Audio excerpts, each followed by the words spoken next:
Olá, sejam muito bem-vindos ao podcast O Mundo a Seus Pés, um programa semanal da secção internacional do Expresso. Eu sou o Hélder Gomes e nesta edição vamos partir da situação de instabilidade na Serra Leoa para alargarmos a discussão a outros focos de tensão no continente africano. Nos últimos dias, as autoridades declararam estar a tratar os confrontos que causaram a morte de 21 pessoas na capital Freetown a 26 de novembro como uma tentativa falhada de golpe de Estado. O comissário da polícia informou que foi aberta uma investigação à tentativa de derrubar pela força o atual governo, que descreveu como autoridade legítima. Entre os mortos contam-se 14 soldados e 3 assaltantes. Segundo o ministro da Informação da Serra Leoa, estão detidos 13 soldados e um civil suspeitos de envolvimento no ataque. Tudo isto acontece depois de 2 golpes no continente africano em pouco mais de um mês.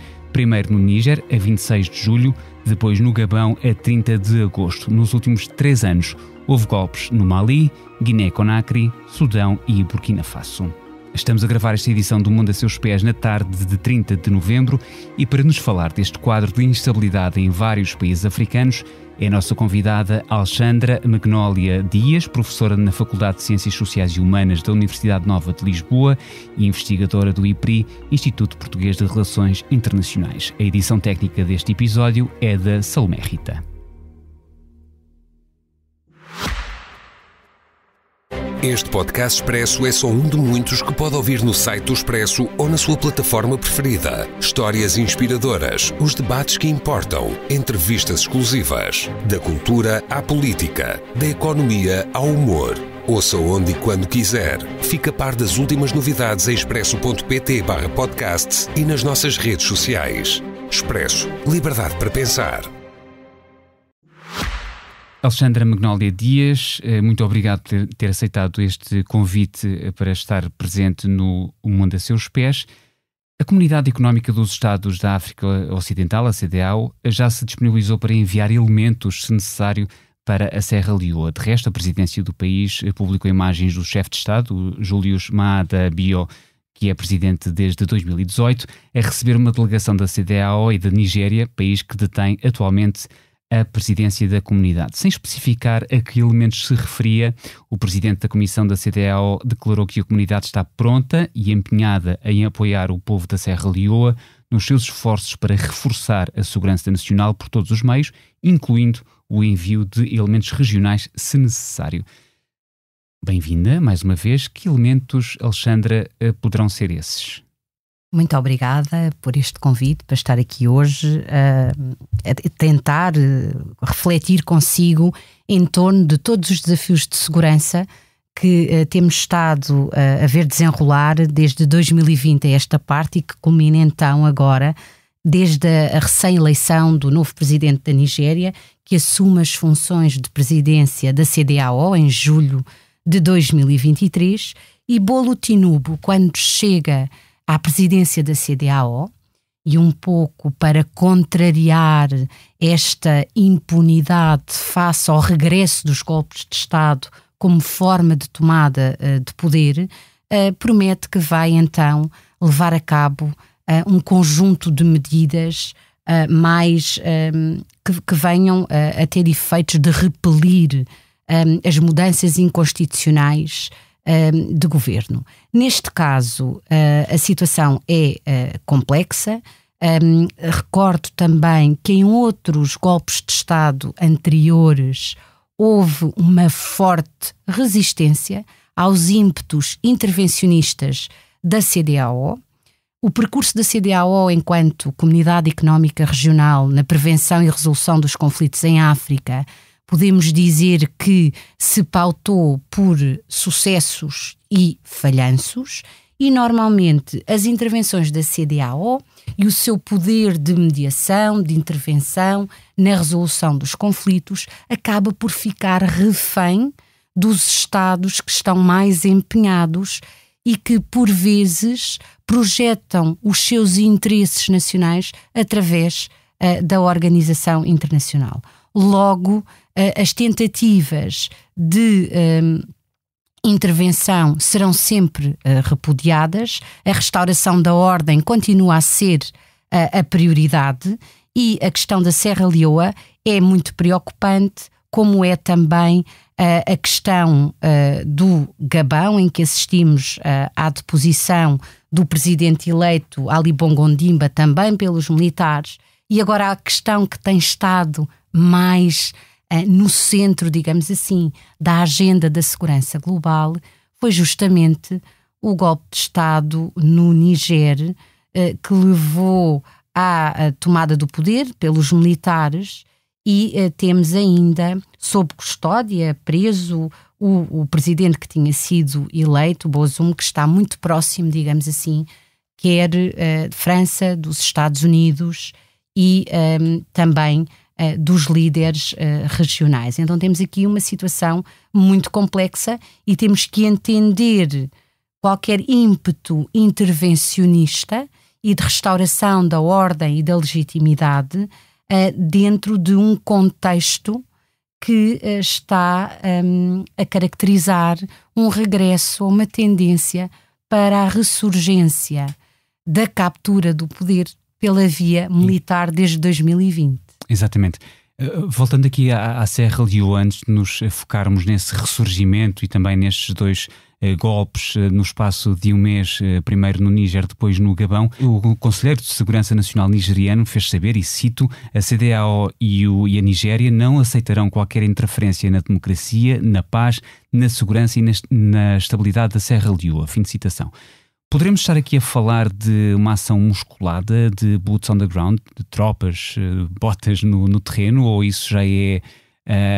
já teria de a situação estar de tal modo descontrolada que só nessa situação é que esse cenário se colocava? Aqui a situação é complexa.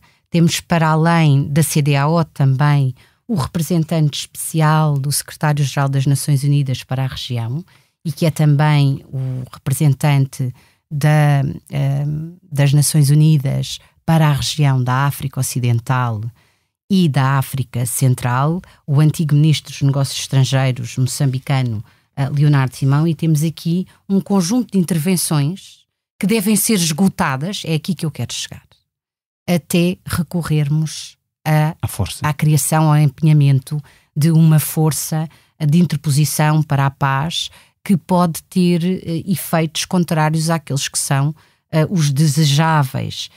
Parece-me aqui que é importante esgotarmos todas as alternativas ao empenhamento e à criação de uma operação de apoio à paz para evitar que a situação conheça uma escalada. As intervenções causam-nos sempre algum receio, na medida em que as intervenções, mesmo que quando com motivações humanitárias ou quando são determinadas por uma causa justa, em última instância podem ter ramificações inesperadas, e estas intervenções têm que ser intervenções pensadas no longo prazo, e muitas vezes não há esta capacidade ou disponibilidade para o fazer.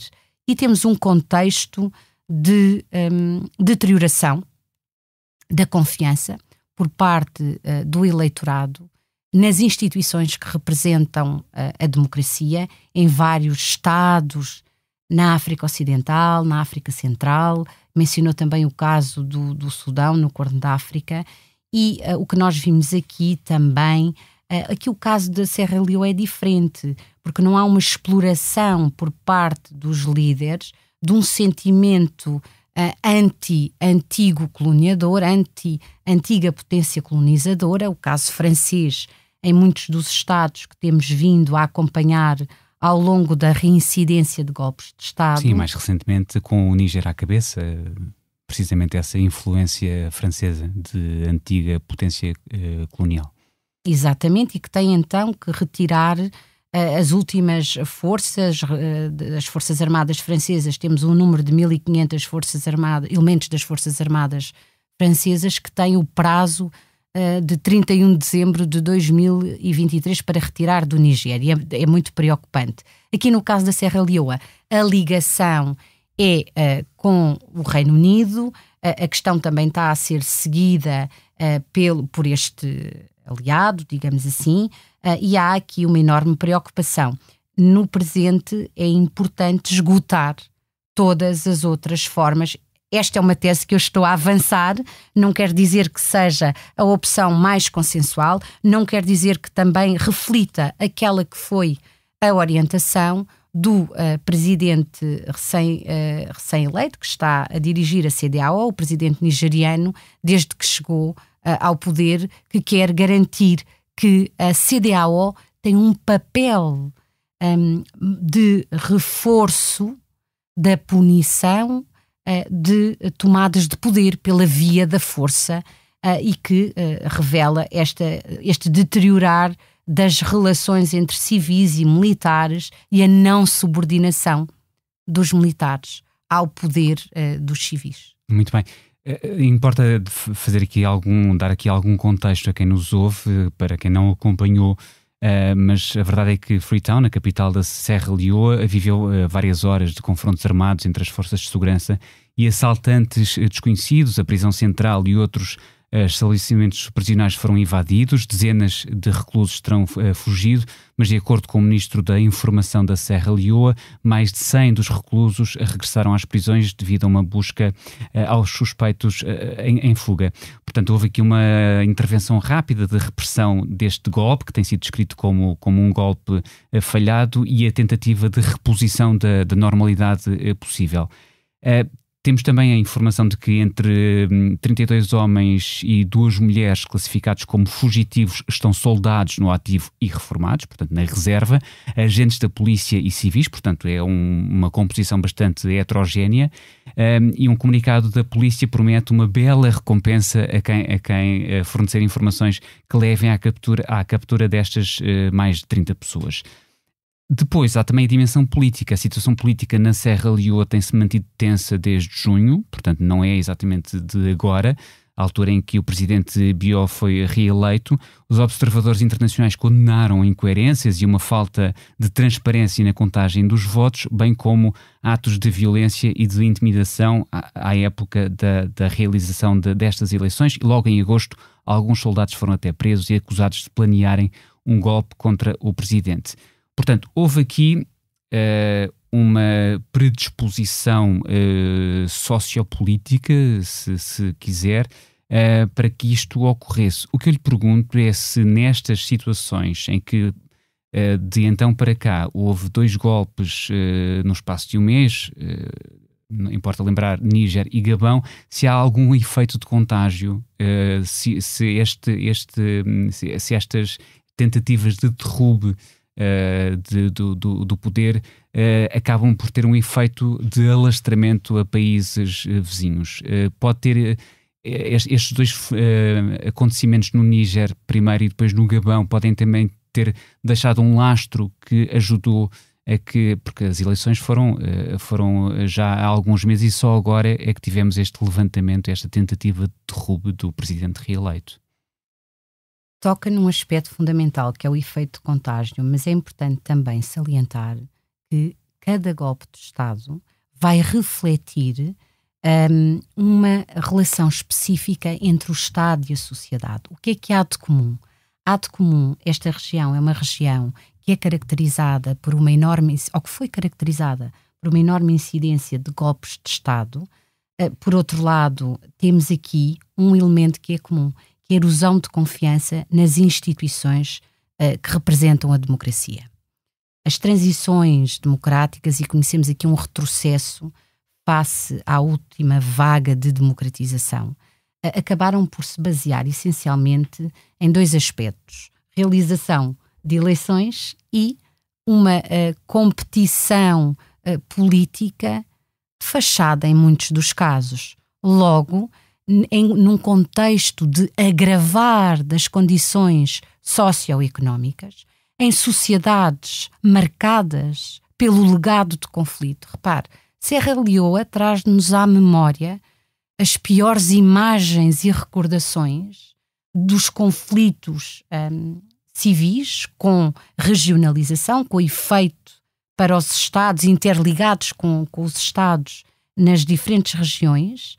E a Serra Leoa, repare, temos aqui um legado ainda de um conflito que foi há 2 décadas. Temos também um legado de uma intervenção já da CEDEAO nessa altura. Tudo ainda é muito fresco, não é? E temos aqui também, em sociedades pós-conflitos, há um dos livros que mais me impressiona sobre conflitos em África, é da autoria de Kieran Mitton, e é justamente sobre a Serra Leoa. E o título é Rebeldes num Estado Apodrecido, podre. Não está traduzido para português, infelizmente, mas toda a situação que Kieran Mitton retrata, as dificuldades, a maneira como houve uma expansão e uma exposição à violência. A Serra Leoa foi um dos estados com o maior número de crianças soldados, de recrutamento de crianças soldados submetidas a atrocidades. E naquela lógica de conflito e de violência em crescendo, houve um clima de impunidade e mesmo as memórias ficaram muito esbatidas devido à intensidade do conflito e o tipo de práticas que foram levadas a cabo. Logo, há também um pânico relativamente a um regressar a uma guerra civil aqui na Serra Leoa. Portanto, a situação da Serra Leoa traz-nos à memória os piores episódios, digamos assim, escalada de violência e contexto de violência numa guerra civil. Se pensarmos nos casos do Gabão, ou no caso, que me parece que é o caso mais pertinente em termos de implicações geopolíticas para a segurança energética, digamos assim, dos doadores tradicionais. O caso do Níger, repare, já vários atores internacionais têm vindo a chamar a atenção para o efeito de alastramento, não só dos golpes de Estado, mas também da instabilidade que tem caracterizado o Sahel. Uhum. Muito associada ao terrorismo, e o Sahel é atualmente a região que mais contribui em termos de baixas relacionadas com o terrorismo em termos globais. E há esta preocupação de alastramento para os Estados costeiros, que já vem pôr em causa as necessidades energéticas, incluindo também de Portugal.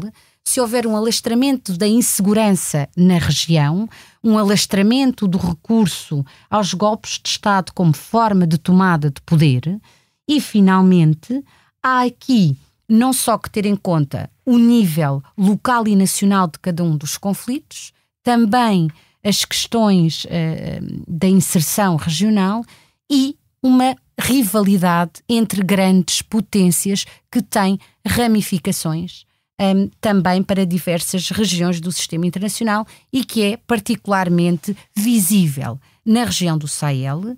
No caso do Níger, também temos aqui o caso do Níger insere-se naquela região de incidência de organizações, movimentos militantes islamitas que têm perpetrado ataques terroristas entre Mali, Burkina Faso e Níger. E o Níger tem aqui uma importância acrescida pelo facto de ser um produtor de urânio. Sim. E o urânio é escoado, o Níger é um estado landlocked, sem acesso direto ao mar, não é?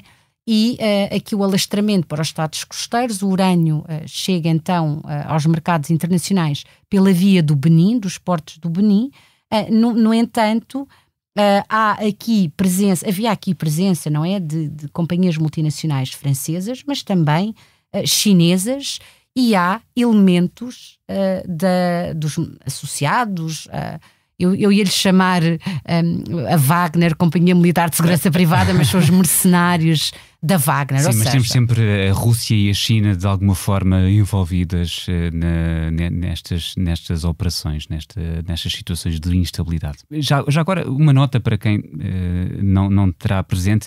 Falou muito do Sahel aqui nesta sua última intervenção. O Sahel é uma extensa faixa do continente africano que atravessa alguns dos países que mencionou, como o Mali, o Burkina Faso, o Níger, o Sudão.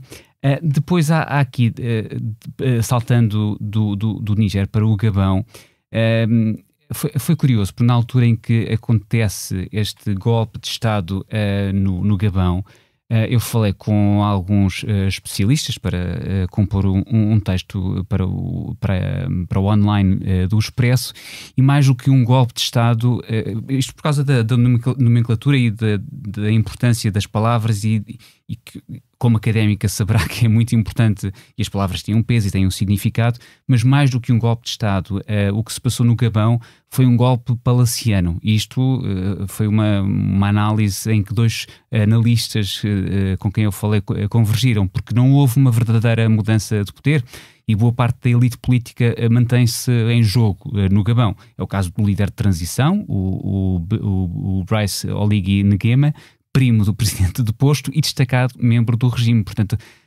o que houve, defendiam estes analistas, foi uma redistribuição doméstica do poder. Isto também é um fenómeno que acontece muito em golpes que acabam por não encaixar muito na definição académica de um golpe de Estado. São, isso sim, quase uma cortina de fumo para que as coisas se mantenham mais ou menos na mesma, no caso do Gabão até na mesma dinastia, porque o líder de transição é primo do presidente deposto, e acaba por haver uma redistribuição da riqueza lá por casa. Eu gostaria, apesar de concordar, não é, que há aqui uma mudança para que tudo permaneça, parece-me que temos que ter em conta um elemento que eu salientei no início, que tem a ver com o desequilíbrio, digamos assim, na relação entre civis e militares, e uma insubordinação dos militares face aos políticos. Neste caso, não obstante haver uma continuidade, mais do que uma mudança, verificamos aqui a confirmação de uma tendência, que é a elite militar continua empenhada em capturar o Estado. E a captura do Estado é importante na medida em que permite o acesso a recursos críticos.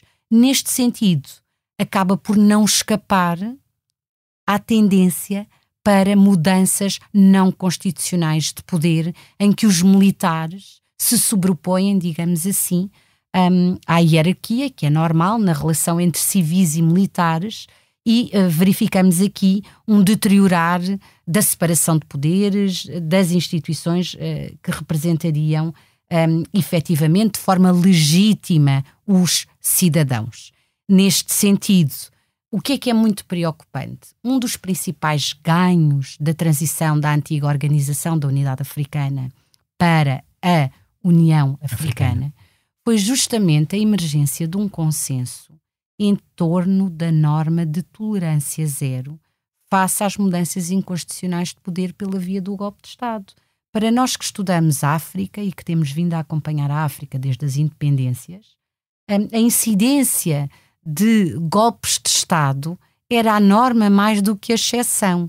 E com a viragem do século houve efetivamente um decréscimo. O que nós estamos a assistir agora é um regresso, não é uma novidade, e é um regresso muito preocupante.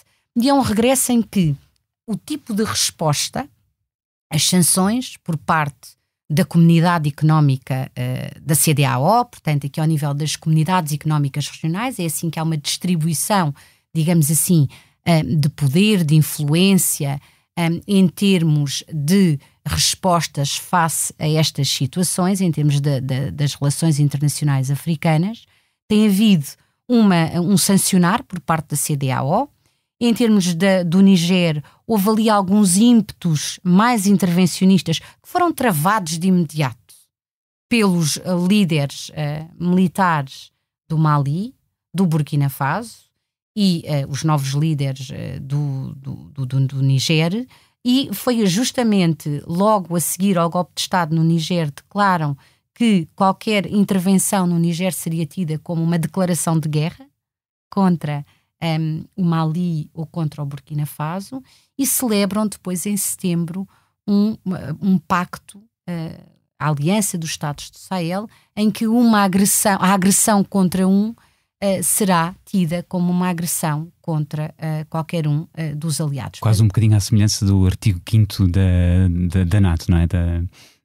uma agressão a um Estado-membro terá de ser entendida como uma agressão a todos e, portanto, terá de haver uma ação concertada de intervenção, de resposta de todos os Estados-membros. De facto, os golpes militares, e este é um ponto importante, peço desculpa por estar a interromper o raciocínio, mas de facto é importante também situar aqui, os golpes militares foram uma ocorrência bastante regular em algumas partes da África nas décadas que seguiram aos movimentos de independência. Atualmente, após um período de relativa estabilidade democrática, há então esses indícios de que estão novamente a aumentar, e há aqui um friso cronológico muito fugaz que se pode fazer. Por exemplo, no ano passado houve 2 golpes de Estado no Burkina Faso e tentativas falhadas na Guiné-Bissau, na Gâmbia, em São Tomé e Príncipe. No ano anterior, 2021, houve 6 tentativas de golpe em África, 4 delas bem-sucedidas. E no ano passado, um alto funcionário da União Africana, como falava ainda há pouco, manifestou a sua preocupação e da organização que representa com este ressurgimento de mudanças inconstitucionais de governo. Aliás, uma preocupação que o próprio secretário-geral das Nações Unidas, António Guterres, também partilha, uma vez que ainda em 2021 afirmou que os golpes militares estão de volta, acrescentando, António Guterres, que as divisões geopolíticas estão a minar a cooperação internacional e está a instalar-se um sentimento de impunidade. Isto bate tudo certo com aquilo que tem vindo a dizer. Portanto, nós temos, por um lado, uma organização internacional como as Nações Unidas, cujo secretário-geral alerta para isto há 2 anos. Temos uma organização regional como a União Africana que também coloca o foco muito neste ressurgimento de golpes militares. O que eu lhe pergunto é, vamos continuar, com certeza que não tem nenhuma bola de cristal, não tem poderes de adivinhação, mas tendo em conta este cenário, vamos continuar a ouvir falar de golpes ou tentativas de golpes no próximo ano, uma vez que já estamos quase em registro de balanço deste. Prevê-se que há ali focos de instabilidade em potência que podem depois degenerar em tentativas de golpes? Ou seja, há aqui um conjunto de hotspots ou de situações que claramente têm algumas das características que nós acabamos por identificar nos casos em que assistimos à eclosão de golpes de Estado. Eu gostava também de salientar que desde 1950 até 2000, em África, registaram-se 200 tentativas de golpes de Estado ou golpes de Estado que tiveram sucesso. Ou seja, tínhamos uma média de 4 golpes de Estado por ano. Quando chegamos ao golpe de Estado no Níger, o que é que nós verificamos? Verificamos que é o 6º golpe de Estado. Nós tivemos 2 golpes de Estado no Mali, 18 de agosto de 2020, 24 de maio de 2021, portanto também há aqui fações dentro dos militares que não chegam a acordo e acabam depois por se desentender e há um novo golpe de Estado. No caso do Burkina Faso também tivemos 2 golpes de Estado, o primeiro 24 de janeiro de 2022 e depois um em setembro de 2022 desta feita, liderado pelo capitão Ibrahim Traoré. A Guiné-Conakry, como já tinha mencionado, e finalmente chegámos aqui na África Ocidental ao 6º golpe de Estado, a 26 de julho, no Níger. O que é que temos que ter em conta para percebermos que estamos aqui perante uma tendência e, reproduzindo as palavras que citou do secretário-geral das Nações Unidas, António Guterres, um clima de impunidade? Há 2 fatores que me parece importante salientar. Temos aqui um conjunto de líderes que estão a explorar algumas clivagens que existem na sociedade, nomeadamente aquele sentimento anti-francês, anti-antiga potência colonizadora, para efeitos de conquista de poder, vão então recrutar apoios, tentar justificar as suas intervenções com base nesse ressentimento face à antiga potência colonial. Mas onde é que está a origem desse ressentimento? Não pode estar só no período colonial. Onde é que ela tem que ser colocada? num instrumento militar como única forma de combate ao terrorismo. Não nos podemos esquecer da intervenção falhada na Líbia, que, contrariamente àquela que teria sido a orientação dos líderes da União Africana, foi muito para além da criação de uma no-fly zone, conduzindo à deposição e morte do líder Gaddafi. E essa mudança na Líbia não foi a causa da instabilidade e da insegurança em crescendo no Sahel, mas indiretamente contribuiu então para uma cada vez maior proeminência dos grupos militantes islamitas na região. E repare, quando há um falhanço em termos de resposta a esta insegurança em crescendo, combinado com os efeitos de uma pandemia da Covid-19, os efeitos também da guerra entre a Rússia e a Ucrânia e a invasão em larga escala da Ucrânia pela Rússia.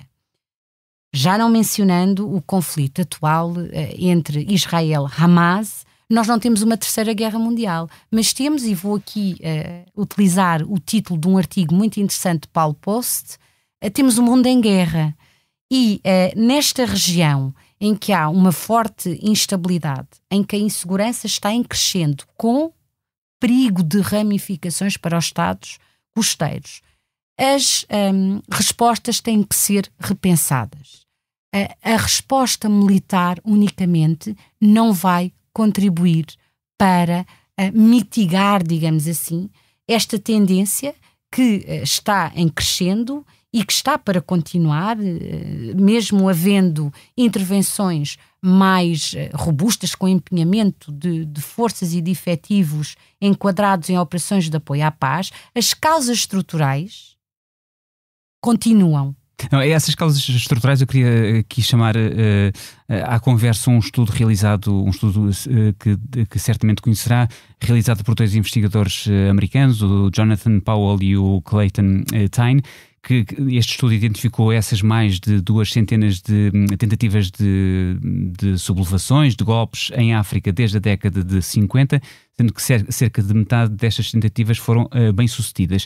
Ora, o Jonathan Powell afirma que este facto, ou seja, esta constância de tentativas de golpe em África, esta consistência com uma média de cerca de 4 por ano entre 1960 e 2000, não é surpreendente, dada a instabilidade que muitos países viveram nos anos após a independência. Os países africanos, e estou a citar, têm tido condições comuns para os golpes de Estado, como a pobreza e o fraco desempenho económico. Quando um país tem um golpe, isso é muitas vezes um prenúncio de mais golpes.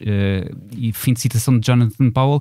Isto para introduzir também aqui o fator que também é muito importante, que é a pobreza, a carestia em que muitas destas populações vivem e que também são naturalmente catalisadoras de um descontentamento muito grande, que leva depois a que quem tem armas na mão ou que tem acesso a essas armas acabe por fazer eco do descontentamento e, por razões diversas, muitas vezes até por razões algo egoístas, fazem eco do descontentamento da população e acabam por criar mais violência. Mas esta raiz fundacional também da insatisfação destas populações, a pobreza e o fraco desempenho económico de muitos destes países também não podem ser fatores descurados para a emergência ou o ressurgimento destes golpes. Não podem ser fatores descurados e temos que começar por entender as causas, perceber até que ponto é que aqueles que detêm o poder, e ainda temos aqui uma permanência de chefe de Estado no poder com recurso a estratégias de legitimação que são muito dúbias, como mudanças de Constituição para prolongarem os seus mandatos. E possibilitarem que depois de um segundo haja um terceiro e assim sucessivamente. Temos verdadeiras dinastias no poder. Sim. Se no Chad tivemos o filho a suceder ao pai, quando a Constituição ditava que deveria ser o presidente da Assembleia, o pai morre em teatro de operações, no conflito no norte, e quem vai suceder é o filho. Também temos uma situação de sucessão dinástica no Togo. Mas o que é que eu queria salientar na sequência dos dados que partilha connosco desse estudo, que eu também acabei por consultar? Os dados são de 1950 a 2000. Na viragem do século houve uma evolução positiva. E, acima de tudo, assistimos à emergência de um consenso ao nível da sociedade internacional africana do grau de uma tolerância zero aos golpes de Estado, em que houve um repudiar imediato. Qual é o elemento então, qual é a novidade? Entre 2000 e 2020 assistimos a tentativas de golpe de Estado. No entanto, a resposta foi eficaz. Eu acho que há aqui uma conjuntura que vem potenciar apoios externos, que vem permitir, digamos assim, esta viragem mais autoritária e um regresso dos militares também ao poder. Há outro fator muito preocupante, que é no combate ao terrorismo. O combate ao terrorismo e a capacitação dos militares, a sobreconcentração no instrumento militar, também acaba por reforçar o poder dos militares face ao poder dos civis dentro do próprio Estado. Então nós temos que ter em conta, em termos de plano normativo, estamos a assistir a um retrocesso. Em termos de práticas, também estamos a assistir a um retrocesso. E repare, é importante recordarmos, Putin não esteve presente na cimeira dos BRICS na África do Sul.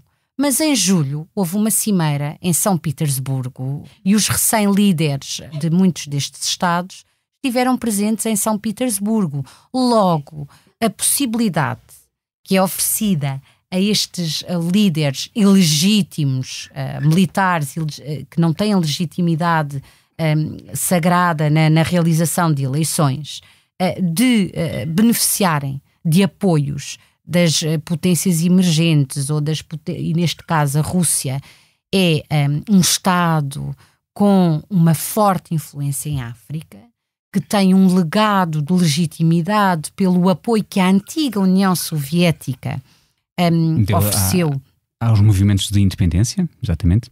E nós verificámos aqui, em termos das resoluções que tinham que ser votadas para repudiar, para condenar a violação do direito internacional, a violação da soberania e da integridade territorial da Ucrânia por parte da Rússia, verificámos aqui uma forte abstenção, que foi, de certa forma, tomar de surpresa, digamos assim, os doadores tradicionais. E não só a maior presença da Rússia, a presença da China, que é efetivamente aqui um dos atores fundamentais para nós entendermos também esta deriva autoritária em África e cada vez a maior contestação aos ditos doadores tradicionais. Não nos podemos esquecer que há também um outro conjunto de potências emergentes em que o ascendente moral não é apresentado como condição sine qua non das relações de cooperação entre estes Estados. Temos potências emergentes com forte presença em África, sublinho aqui a Turquia, as próprias monarquias do Golfo, que são realmente determinantes em termos das possibilidades que estes líderes têm de continuar a beneficiar de apoios externos, não obstante a alienação, digamos assim, dos seus parceiros tradicionais e dos doadores tradicionais. Logo, há aqui também uma contestação às intervenções lideradas pelo dito mundo ocidental, quer ao nível da União Europeia, quer ao nível dos Estados-membros da União Europeia, quer ao nível dos Estados Unidos. E é aqui que temos que pensar também em termos de resposta que pode ser encontrada ao nível das Nações Unidas e da União Europeia e mesmo Portugal, como é que está a posicionar-se face à ressurgência de golpes de Estado em África? Na Guiné-Bissau também houve uma tentativa, mas aí é muito contestada essa tentativa de golpe de Estado. Até que ponto é que não é orquestrada, até que ponto é que se tratou efetivamente, como também aconteceu na Gâmbia também, uma tentativa de golpe de Estado que é muito diferente dos restantes casos que estamos a debater aqui hoje. É uma encruzilhada muito preocupante. Eu queria introduzir aqui um outro ponto de análise. A conversa vai muito interessante e o tempo está a esgotar-se, mas nós de facto entre 2000 e 2020 tivemos um período de acalmia. Ali a meio, portanto em 2010, 11, tivemos a chamada Primavera Árabe. Estamos a falar de uma região, portanto Médio Oriente e Norte de África. Também houve ali o rastilho começou na Tunísia, como sabe. Depois houve também um processo de alastramento de contágio, lá está, como falávamos ainda há pouco. E na verdade, no saldo que se pode fazer destes movimentos em vários países daquela região do Médio Oriente e Norte da África, não é um saldo muito positivo. O que me leva a colocar-lhe esta questão. Então estamos aqui a meio deste período de acalmia com revoltas populares. Portanto, revoltas que emanam da sociedade civil. É importante não esquecer que o rastilho começa com um vendedor desesperado tunisino ainda no final do ano de 2010 que se imola, portanto incendeia-se, porque o Estado não deixava que ele fizesse um comércio informal de rua, que era o sustento da sua família.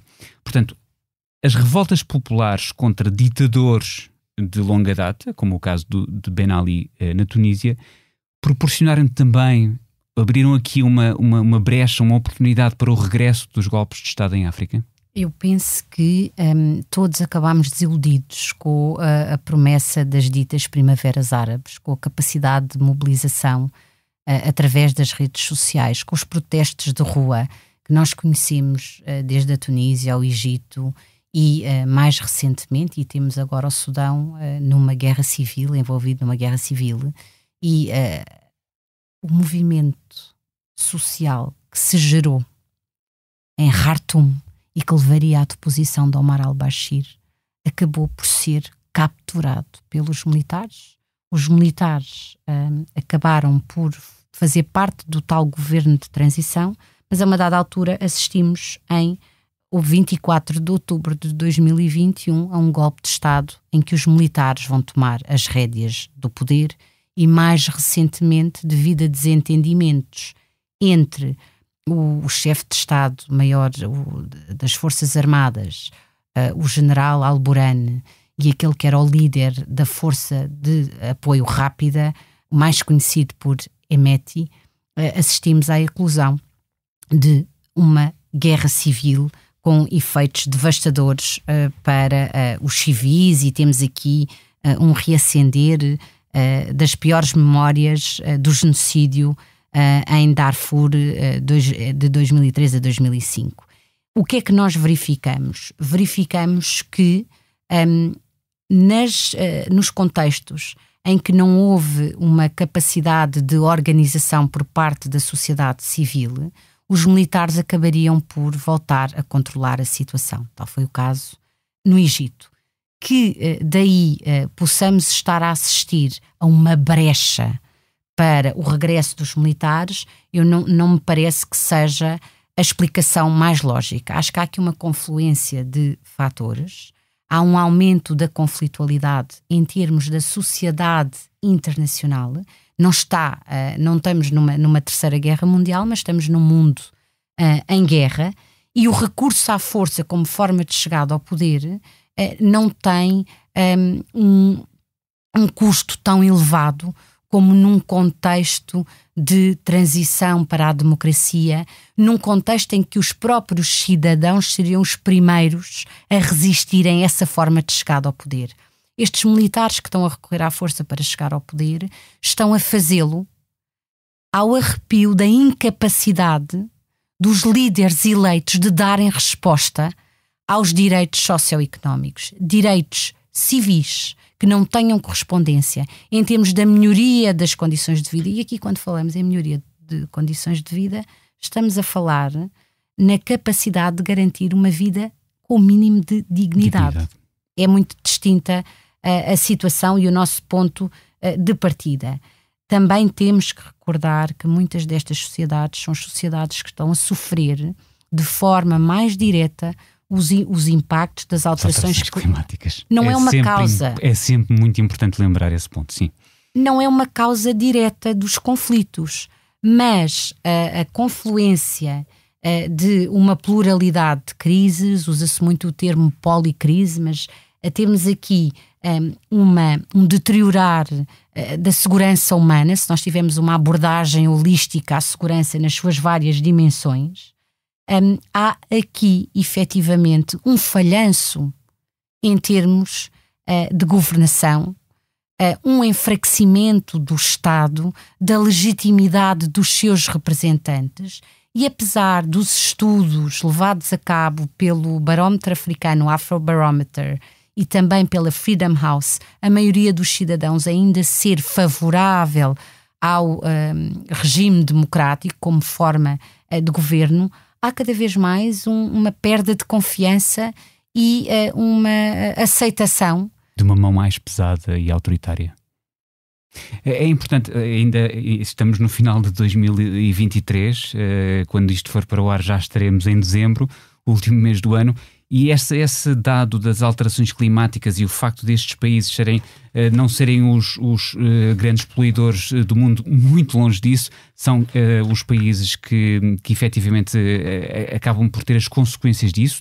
Tivemos ainda este ano as brutais inundações na Líbia, por exemplo, mas este é só um exemplo. Eu gostava só de terminar esta nossa conversa com um dado que recolhi, que acho que é interessante para fecho de conversa. A África foi de facto o palco de mais golpes de Estado do que qualquer outro continente. Dos 18 golpes registados em todo o mundo desde 2017, todos eles foram em África, à exceção de um, em Myanmar, a 1 de fevereiro de 2021. Eu só trago aqui Myanmar porque também é um país que muito me diz, porque eu tinha estado lá exatamente um ano antes de mais um golpe militar em Myanmar, na antiga Birmânia, e enfim, pronto, mas fica este dado muito impactante de 18 golpes registados em todo o mundo. Dos 18, todos eles, portanto 17, foram no continente africano. Eu falei de Myanmar e gostaria de fechar esta edição com a pergunta da praxe do mundo a seus pés.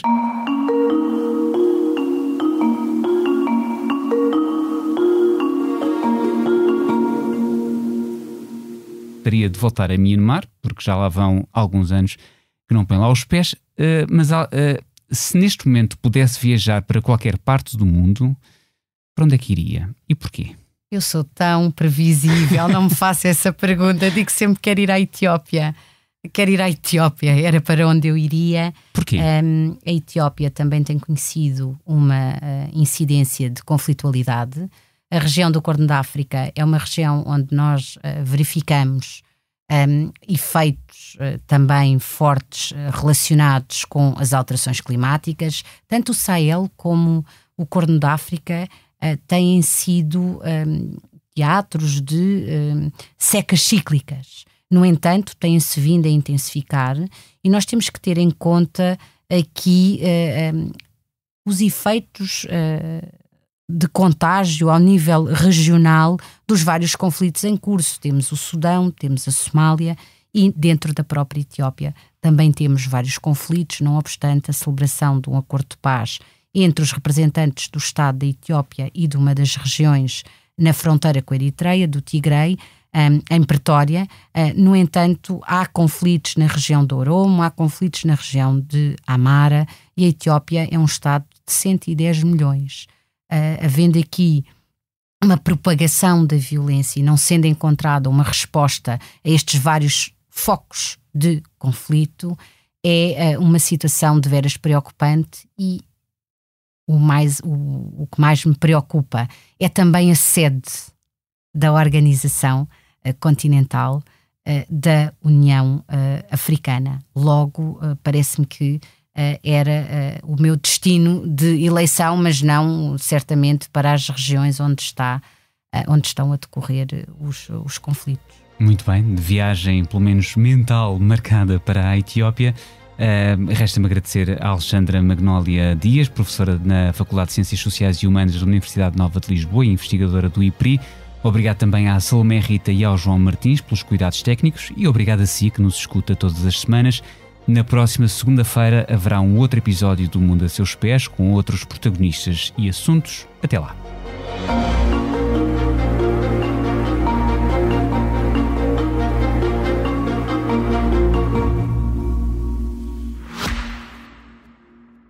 Este podcast Expresso é só um de muitos que pode ouvir no site do Expresso ou na sua plataforma preferida. Histórias inspiradoras, os debates que importam, entrevistas exclusivas. Da cultura à política, da economia ao humor. Ouça onde e quando quiser. Fica a par das últimas novidades em expresso.pt/podcast e nas nossas redes sociais. Expresso. Liberdade para pensar.